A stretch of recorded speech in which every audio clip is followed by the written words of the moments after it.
much, Dr. Tata. I'm going to share a few slides and speak to them to provide just the experience of the region. So I'm sharing my slides now, and I'm going to put it as, I hope you can see this. So thank you very much for inviting me to come.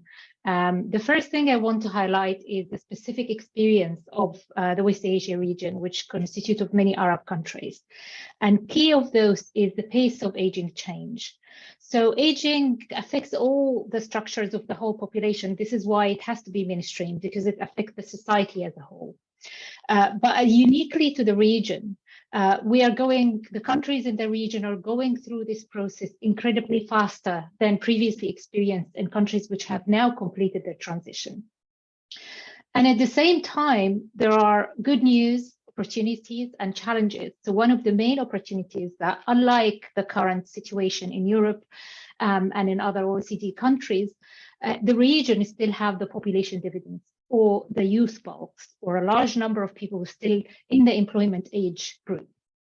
Additionally, the cultures and norms in the region actually pave the way for treasuring, respecting, and kind of looking after older people. However, it's kind of a double-edged sword where not many opportunities or the infrastructure is built around older people because of the historical younger population, and many of the policies are not oriented. And also what I want to highlight is the heterogeneous experience, both vertically and horizontally in the region. So some countries have started their transition, others are going through, or in the next decade will go through the transitions. And some of those particular countries, especially in the Gulf region, will go through this transition extremely fast. So the graph on the right-hand side represent the time it takes from moving from pre-transition to post-transition. And some of these lines, like for Saudi Arabia, it's almost like a vertical line. They are going to have only 10 years window to move through this, this change.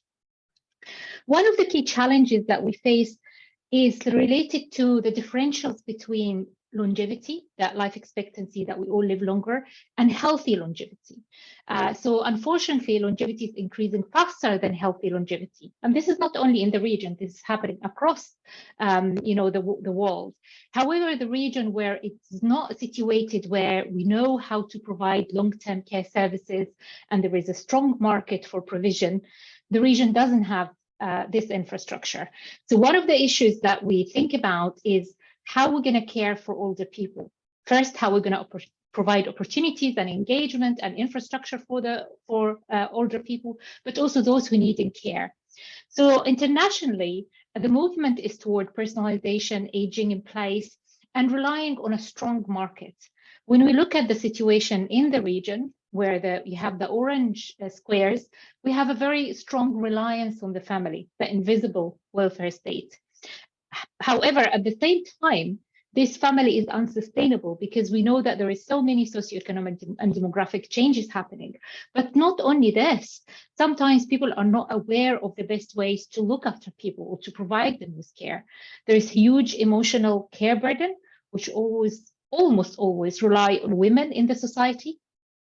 And hence, we think about the suitability and sustainability of this situation. But at the same time, the opportunity that if we think about formal regulated market, that will create huge opportunities for jobs, and particularly to mobilize women employment and to provide new careers and ideas for employment. Now, the countries in the region have been actually working hard in their policies to realize some of these challenges. And I'm going to offer two examples, one from Egypt, one from Saudi Arabia. So Egypt is one of the most populous countries. It's very large, it's over 100 million population. It hasn't started its transition yet. It's going to start in the next 15 years, and it's going to take quite a long period of time to complete the transition. However, the size and volume of the cohorts in itself provides a huge challenge. And the difference in terms of the high unemployment rate, which kind of have very low demographic system representation when compared to the demographic representation. However, Egypt is trying to do a number of things. One of them is to launch their universal health insurance, which had been launched in 2018. Social protection, they are trying to work hard to develop schemes, and they have the takaful, or solidarity, and karama, dignity, which target directly older people from vulnerable groups who have very low income. And one of the exciting new development is the Older People's Rights Law, which is currently, or last year, has been debated. It hasn't been formally became a legislative law yet. And one of the interesting development as well linked to the long-term care market. Some of the study shows that there is booming market for long-term care because of the demand, but it's unregulated market. So one of the efforts of the government they're doing is to create a kind of a program to train care workers, and it's piloted in 2019, and they are currently trying to expand this, across with a bigger intake and bigger kind of application. Now, the next country is Saudi Arabia. So Saudi Arabia is a smaller country, richer country, so it's a high-income country. And it's also one of the countries that will go through the demographic pace and demographic change very, very fast. They're going to start in 2032, and they're going to take only 12 years to complete. Already the long-term care market is on the agenda within the Saudi government, and is estimated actually to be one of the major growth sectors. There have been strong work around the healthcare transformation, and a big element in that is to try to move unnecessary care from hospitals to home care. And then the government is funding quite a lot of services, but now it's the thinking around the sustainability of this model and how we can work with the private sector and regulate and create a proper market. So the question becomes straight away, how we're going to fund this. So we've done an exercise with the support of course, UN ESCWA and their, kind of flagship report that came out last year.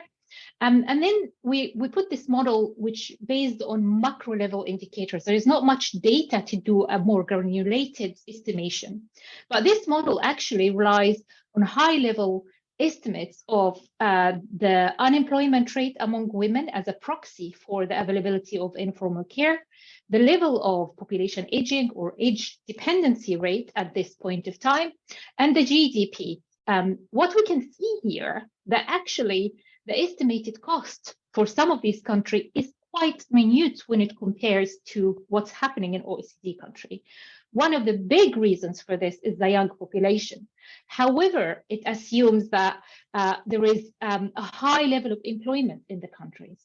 So really there is an opportunity to create job opportunities, but at the same time to maintain thinking about putting resources into this idea.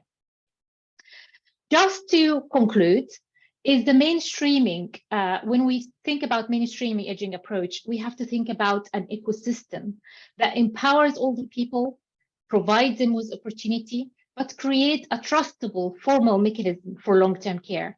We need to think about integrated care, about our lifelong learning process, and we need to pilot initiatives and evaluate them. And one big question is how to fund and finance this. And we can start from a small seed to grow. So I'm going to thank you here, and I hope that I didn't exceed my time. I'm going to stop sharing now. Thank you, Professor Hussein. You did not exceed your time. And thank you so much for giving us very succinctly an overview of what's happening in the Western Asian. And the 20 years mark is a good point. I think there is an energy in the region to look at strategies, but I think the region is still at a very, very early stage of these discussions. So we are still to put together a common aging strategy. There are some countries there are efforts around human rights specific to older people. Issues of ageism and the intersectionality between age and gender are not really fully discussed. Issues of isolation and loneliness are not discussed. But I think there is momentum. There is definitely an appetite to bring these issues and really to bring the discussion within an implementation lens rather than just, strategy. We need to think about how to implement due to the very fast pace of aging that these countries are going through. And there is a lot to learn. And I think there is a lot to learn across particularly the LAC region and West Asia. I know the Asia Pacific also, there are some parts of it, like Australia maybe away, but I mean, there are lots of countries within the Asian Pacific as well. And there is a need for coordinated efforts, so that will give it more strength. But there is certainly a strong appetite, and MEPA, as kind of Martin said, is not dead even in Europe. So we need to capitalize on this, mark of 20 years. Thank you. We got 3 minutes left, so I'm going to ask you for 1 minute more of responses. Very quickly, I'll maybe start off on the reverse, Dr. Hussein, if I can come to you. 1 minute, if you wanted to choose, ask the UN system to focus on one issue of critical support, what would that be? That's a very there are many big areas, but I'm asking you for most important. I really, one is the most important change in perspective of what aging means. We tend in the region to think about aging as a dependency, as needs, which is true to some extent, but we have to create opportunity to engage. We have to think about new ways to participation for older people, and we need to mainstream them within other kind of, thinking around welfare, around also employment and education. So the lifelong learning. So really think on the positive things that we having a lot of capital coming from older people, but creating opportunities. I would emphasize that. Yes, thank you. I think and this was something that really resonates with discussion at the CSOC. Very well noted. Dr.